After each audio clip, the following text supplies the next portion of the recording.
Waiting on the inevitable, that's kind of the key theme that I have here. I'm going to show you some of the reasons why it is inevitable. And this is a primary one. Gold is money. The monetary application, the monetary use, the monetary role of gold is the primary reason why we're going to see this inevitable rebound in the markets and why it's going to be so powerful. I know later on today John Kaiser is going to come up here and counter just about every argument I have, but reach the same conclusion that it's not necessarily the monetary use of gold, but he has other reasons. He's not as much of a gold bug, but he has some other fundamental reasons why, but we all end up in the same place. This market is going to come back, and this is a time when the real fortunes are made. Gold is money, that's it. Famous quote by J.P. Morgan that he may or may not have actually said. That's why I have the asterisk there. And there's a story behind that that I won't go into right now. The correction and bottom, I'm going to cover that. The near-term prospects, long-term prospects, and a couple of wild cards that are in play in gold that could really take us much higher. This could actually be the big run. This could be better than anything we've seen before for a number of reasons.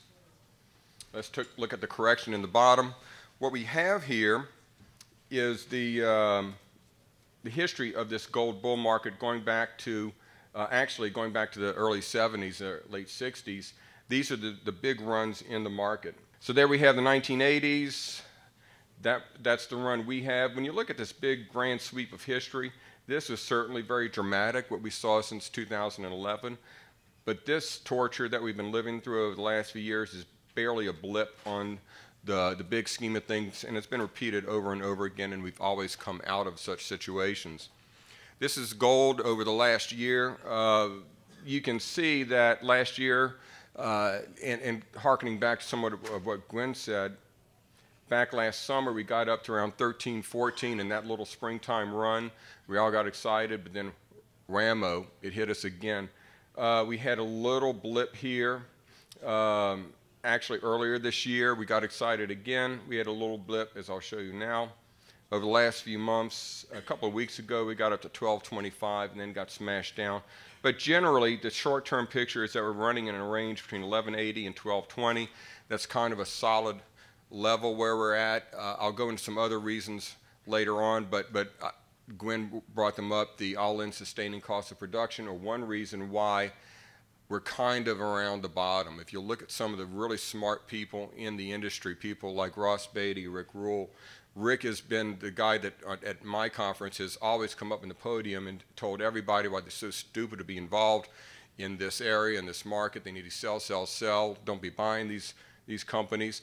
He's buying hand over fist and has over the last year or so. Nobody out here, nobody in the market that knows how to play the cyclical nature of the market's better than Rick, and he's buying anything he can, of course, at Rick Roll discounts. Gold Bugs Index.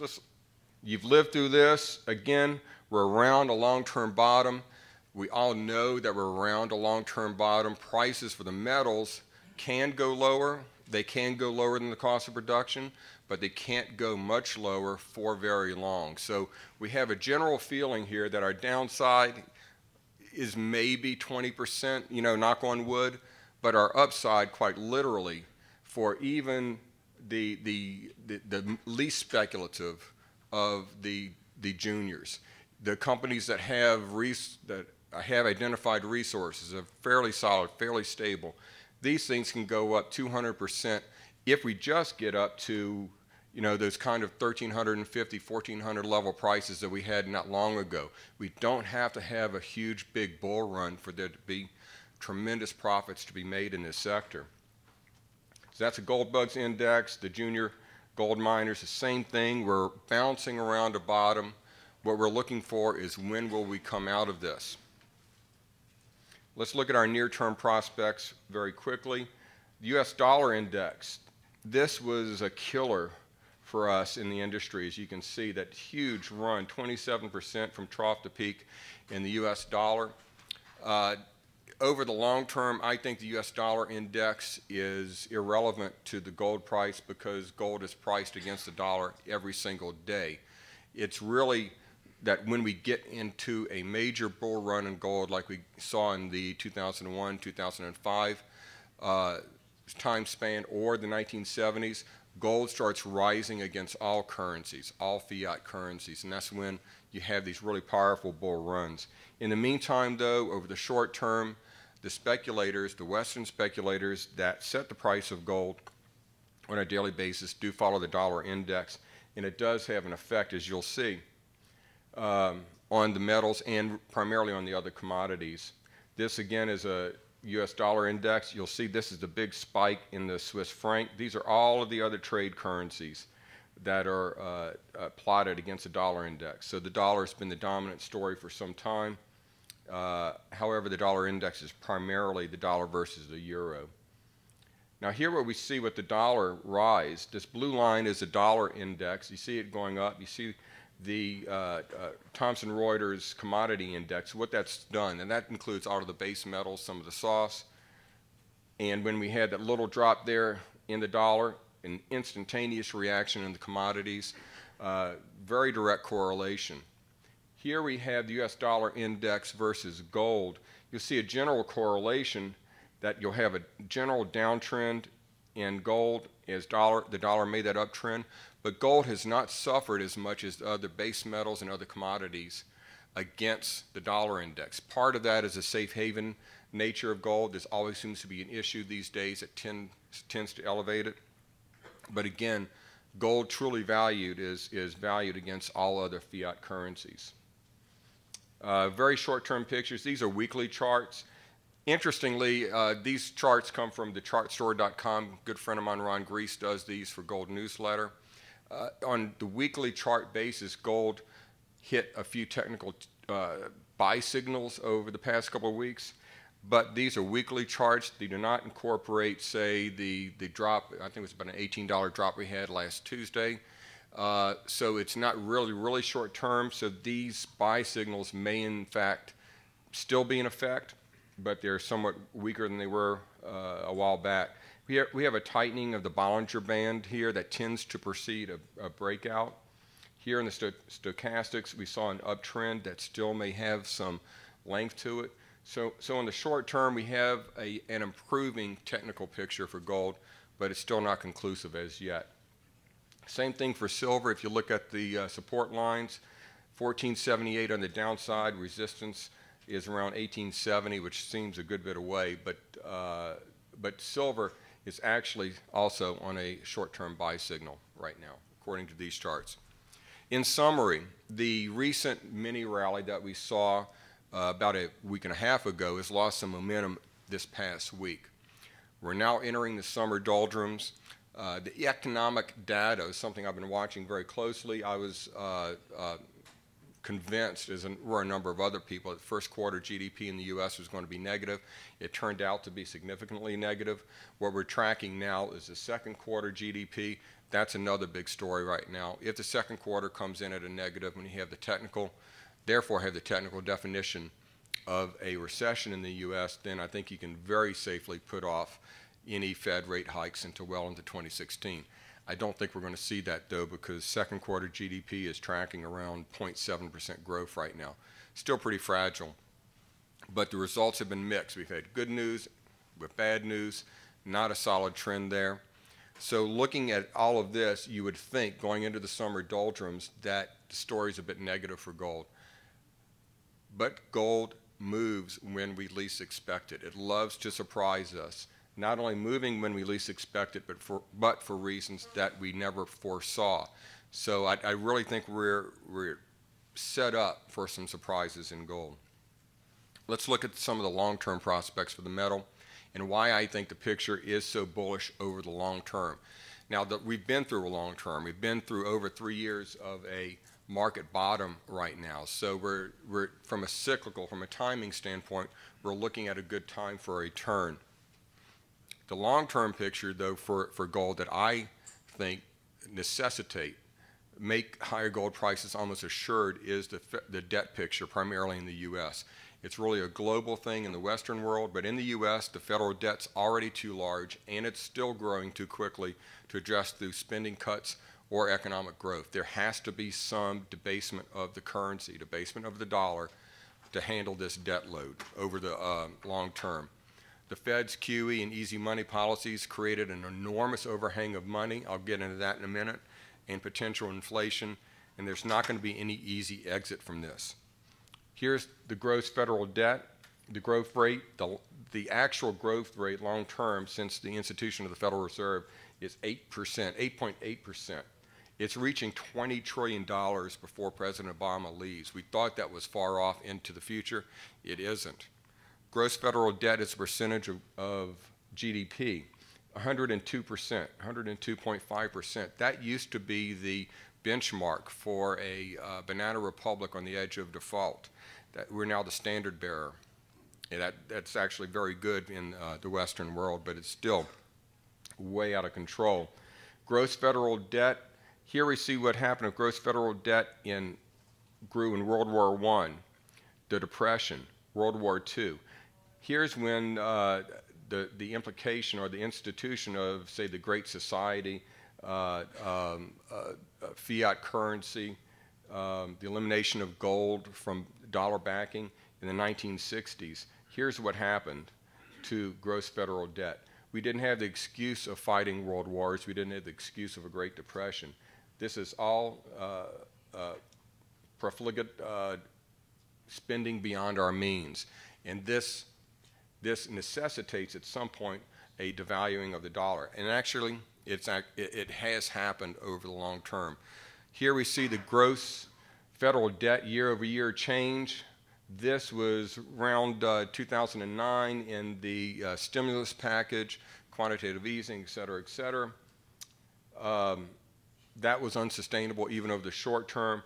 We've dropped down to these levels, but interestingly, if interest rates in the U.S. are normalized to some extent, if they get up to 4 to 5%, just the burden on the federal debt where it is right now will bring us right back to these unsustainable levels. That's why the Federal Reserve cannot significantly raise rates. So while we'll have to get over somewhat of a shock when they eventually begin rate hikes, we will be in a low interest rate environment that's positive for gold for the long term, the very long term. Total assets of the Federal Reserve System soared when it began quantitative easing. Operation Twist leveled off, then QE3, they leveled off again, and they, of course, stopped. I'm going to show you what this meant. This was supposed to be a refunding, rejuvenation, supposed to spur economic growth in the U.S. In fact, all it did was blow up to record proportions financial assets, primarily equities and bonds. This is the S&P 500 in the black line plotted against total assets of the Federal Reserve System in the blue line. The correlation coefficient is 97.5%. Direct correlation between the Fed easing and the stock market. Here we have gold versus the total assets of the Federal Reserve System. This reinforces a point that I like to make, that the price of gold is set in the West by Western speculators. The demand for gold is set in the East. The world's divided into two halves in the world of gold, for gold. Western speculators pricing it in the paper markets, the Asians taking advantage of the price and buying it. Here we have the institution of QE3, unlimited QE, and you see what happened to the gold price. Virtually straight down. That's because the speculators got out of the market. The next announcement that they were going to see from the Federal Reserve was that QE was ending. So they got out of the market, they got out of GLD, and that's what happened to the gold price.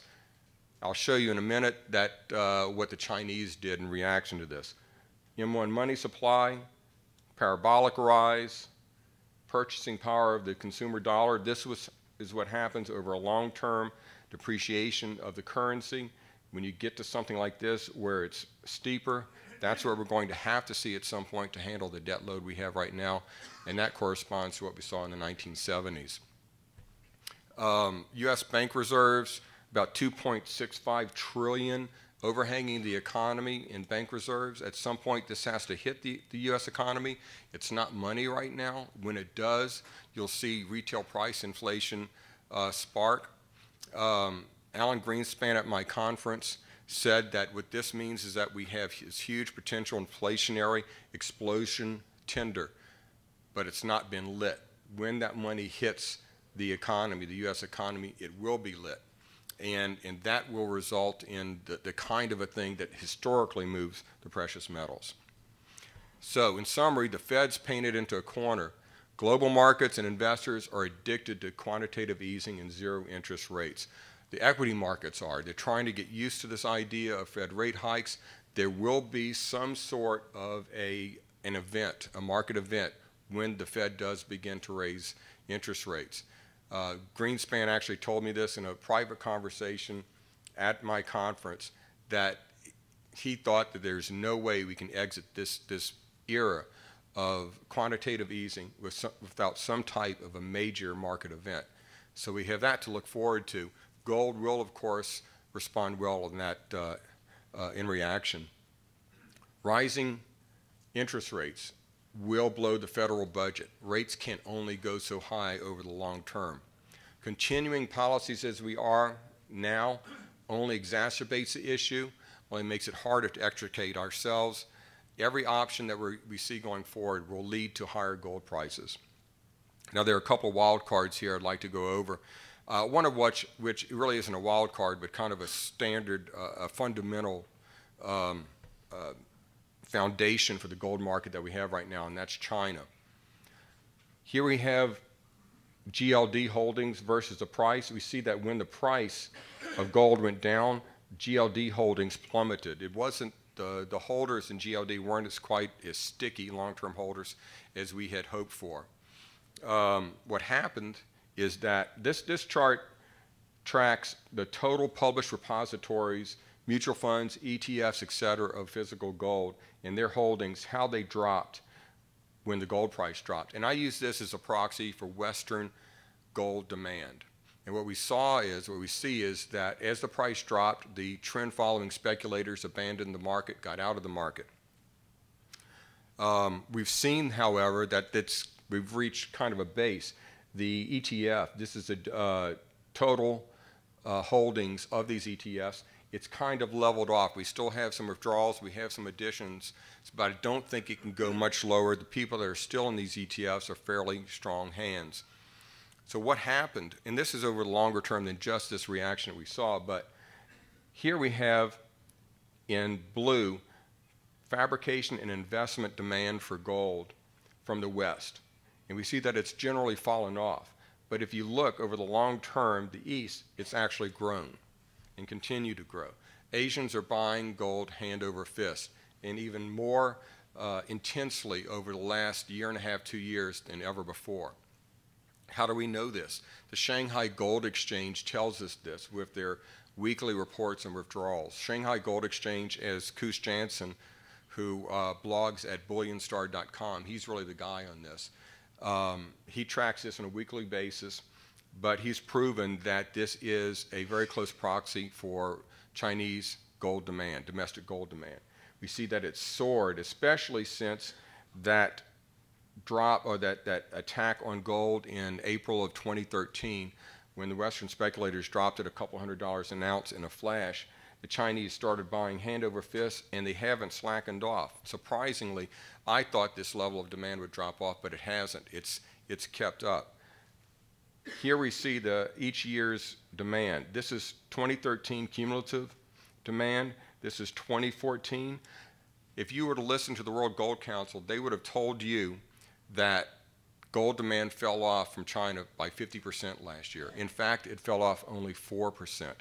This year, we're running 9% ahead of where we were in 2013. And actually, we could beat it substantially, to a substantially greater degree. Again, another chart, East versus West gold reserves. World gold reserves, official gold reserves, reached a bottom, then they started rising. The red line is Asian reserves as a percentage of total gold reserves. Another chart showing China's gold accumulation. This is historic. They're buying it hand over fist again. Here's what's happened to the Western gold stocks. They've reached what has historically been a very low level.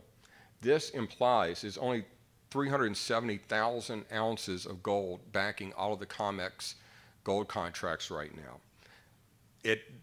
This implies that one holder could come in and take a max position contract and virtually wipe out all of the COMEX gold supplies backing the contracts if they took delivery. I doubt that would happen. I doubt that they would mobilize gold to fill that, or they would change the rules. But it's still the kind of an issue that the last time we were around here, it propelled the gold price up to around $1,400. So that's another short-term issue we have right now. There are 110 claims right now for every ounce of gold traded on the COMEX. 110 investors that have a claim on each ounce of gold. It's gotten as high as 150, so we're in that kind of a era. I'm going to run through these very quickly. The other wild card I see is some kind of a market turmoil. In particular, the S&P 500 is going, and really this applies across all the major indices. There's an ascending wedge that looks like we're getting to the end. The market's getting tired at some point, and most likely as the talk of Fed rate hikes continues, there's a potential for a major setback in the U.S. stock market, and that would be positive for gold because the U.S. equity market during this run has drained a lot of speculative fuel away from the gold market. And I'll end here. This is a chart of the real gold. I put this up in all my speeches to show people where we need to be, where we would go if we equaled the market of the 1970s. And really, if we equaled the price of $850 in 1970, or actually January of 1980, in current dollars, that would equate to $2,546. So just equal the 1970s, just to set a new record in the gold price in real terms, that's what we're looking at. And the companies that that you're listening to today would be trading at vast multiples of where they are right now if we saw that. But again, if we have a move in the gold market to $1,300, $1,350, $1,400, which is very likely in the near term, the companies you're talking to today would be trading, I think, for an easy multiple of where they are today, just in that kind of a move.